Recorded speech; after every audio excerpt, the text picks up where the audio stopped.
নমস্কার, সত্যবার্তা থেকে আমি মৃণালকান্তি সিংহ বলছি। আমরা এখন বর্তমানে এই ১৫ বছরের পর আমাদের কোন মুখ্যমন্ত্রীকে দেখতে পাচ্ছি যে আগের মুখ্যমন্ত্রী এখনের মুখ্যমন্ত্রীর মধ্যে অনেক তফাৎ। যে আজ যে বেলডাঙায় ঘটনাটা ঘটেছেন, তো বেলডাঙার কোনো মানুষ তো ঘটনাটা ঘটায়নি, ঘটিয়েছে ঝাড়খণ্ডে। তো ঝাড়খণ্ডের মুখ্যমন্ত্রী কিন্তু ওর বন্ধু, আমাদের মুখ্যমন্ত্রী। তো তিনি সেখানে ফোন করে খোঁজ খবর নিতে পারতেন, কে দোষী তার ব্যবস্থা করতে পারতেন।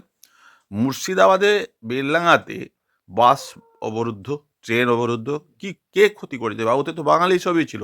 বাঙালি অসুবিধার কথা বলছেন, তো ট্রেন বাসগুলোকে তো কমসে কম ছাড়িয়ে দিতে পারতেন, যেতে যেতে দেওয়ার কথা আপনার বলা উচিত ছিল।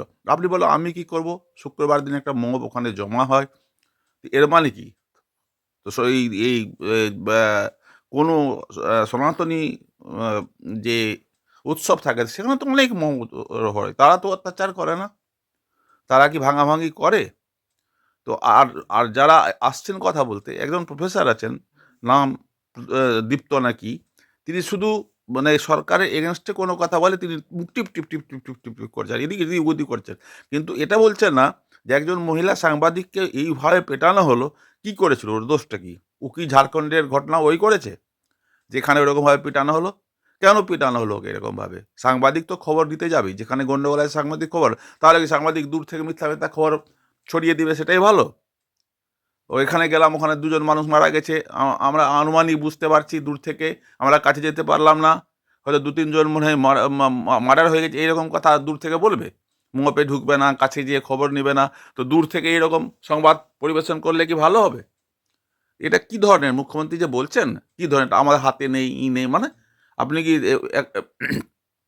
মানে এক প্রকার আপনি ছাড় দিয়ে রেখেছেন নাকি কাউকে?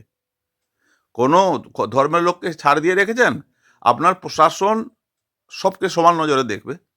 কেন আপনি ভোটের জন্য কি এইরকম করবেন নাকি?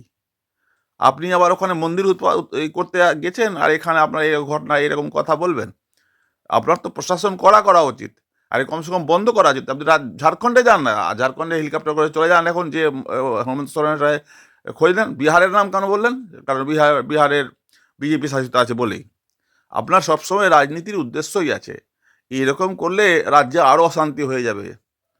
মানে ভবিষ্যতে রাজ্যে আরও অশান্তি কামনা করছেন কি? আর অশান্তি নিশ্চিত হবে। নমস্কার, আপনারা সকলে ভালো থাকবেন, সুস্থ থাকবেন, আমার ভিডিও সব দেখবেন।